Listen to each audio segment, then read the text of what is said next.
I believe that it's important and crucial for healthcare providers to learn about labor trafficking, because many times that's the only way that we can make the decision to leave our trafficker and our trafficking situation and get the proper support. I got help through a public health nurse. My trafficker and I went to the clinic to get a TB test and a physical exam. I went to a dentist. There is many work conditions for labor trafficking survivors. We have domestic servitude, we have factories, we have restaurants, construction. I thought I was going to be living with my husband and practicing my profession as a journalist, but instead I got trapped in a house. My trafficker is a woman and she's also Filipino. I work as a caregiver in her board and care in Long Beach. It's a house setting and we're taking care of elderly, retired. So I have a skill in hair braiding, so I will braid this hair. People will pay money, and once they leave, he will collect the money. I was working in someone's house, taking care of kids, doing all housework, 14 to 16 hours per day, and the pay was low. I was the driver, I was the office cleaner, I did the jar, I did the clothes, I was cooking, I was doing anything and everything. The conditions is very different for everyone. Sometimes I was working up to 14 hours a day and I only eat one time a day. It was just braiding and braiding and braiding, and by night I'm so exhausted. I'm sleeping less hours. Like if you go to bed, you still go to bed late, but you're still working, because when you are asleep and you woke up watching the kids or baby's crying or you need to change the baby diaper, still you're still working and without day off. There was a time that for 6-8 months we didn't get a day off, so we straight work for 16 or 18 hours a day. I was exhausted. There was a time that I even feel like I'm gonna kill myself. It's just hard to speak. Many threats are with our family members, with our loved ones like your son, your wife, your mom, your brothers, and traffickers trying to use that against you a lot in front of anybody. I was isolated. I couldn't go anywhere at will. It was always following me like a prison warder. And then it was threatening me with immigration and the police. And she told me that I owed her $12,000. And she threatened me that she's gonna call the police and tell the police that we stole something from her if we try to escape. God, I'm praying for freedom. Police was what he was using to threaten me. So when I'm sick and the answer was, go to the cabinet, we have Advil and relief, take them, and that's it. The role of my trafficker, he basically took care of everything. He was the one completing the documents, he was the one talking to the receptionist. Before we left the facility, my trafficker told me that let me do the talking, and then she said that if I touch you, that means I'll do the talking. Even though my first language is Spanish, someone in that office speak my home language. They didn't approach me or ask me any questions. I was really skinny, and you can tell there was something wrong with me at the time.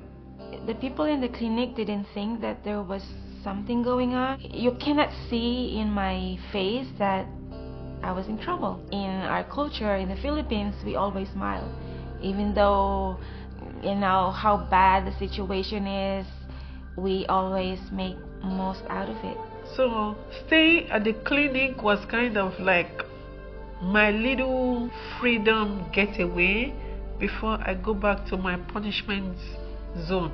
When I was coming into the appointment, I didn't have any physical mark on me because most of the abuse was emotional and psychological. So when we walked to the hospital, especially waiting room, I was so nervous. There's a lot of people, like maybe someone might seize me and go tell the family. If they tell the family, I'm in trouble. So I was so scared. I was just, looking down until they called my name.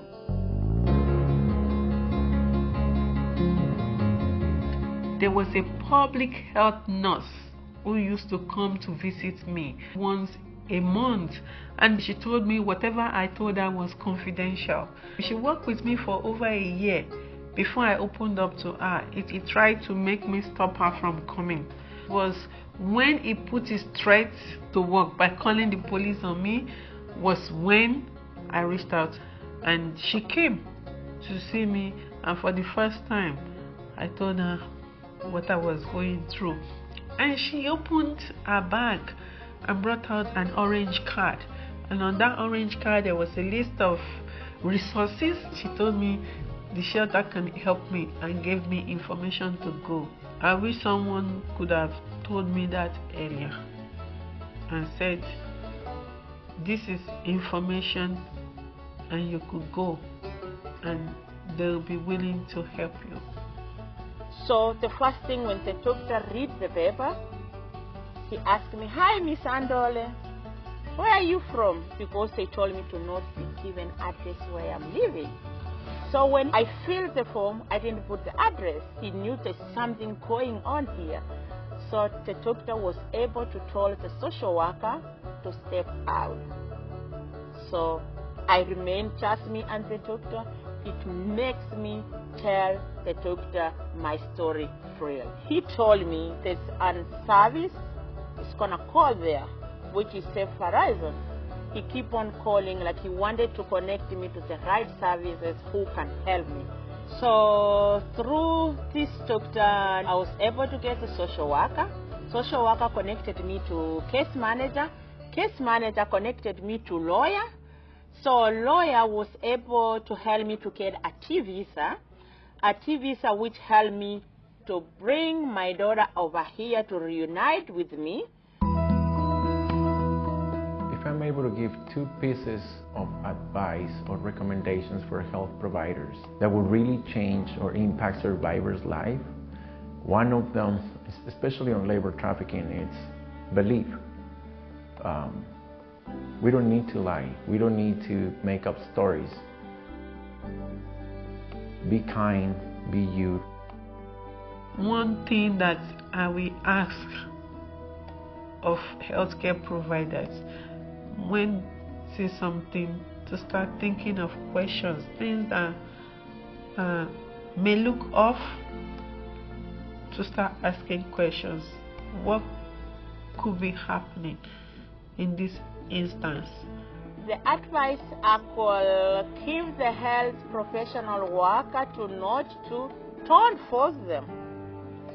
Try just to talk them the way you can and let them decide what they want to do, if they need help or not. Maybe if I had the pamphlet that explaining, like the signs that would make me understand my working condition, maybe I could call the time. Some people have good intentions, but they don't know how to work it in the right way that is trauma informed and in a way that really helps. Pay attention. Try to take time to the patient, because it's not just easy to just open up. The more he talks to you, the more you feel this is the right person to tell him what I'm hiding. So just try to take time with the patient. You will learn a lot. You will hear a lot from them, and you will be able to help them and connect them to the right services. If I was able to see the mental health professional that I encountered after leaving my trafficking situation, well, first, I will never forget that guy. I will be very grateful. I'm grateful to him. I will say thanks. I will probably ask for a hug and explain what he did and how that impacted my life up today. He didn't just only impacted my life, but most important, my son's life. Because I was back in my kid's life after that. So it wasn't just my life, it was my mom's, my son, most important thing. I'm so proud of this Dr. Nuruyik Murakami. Changed my life. I am who I am because of him.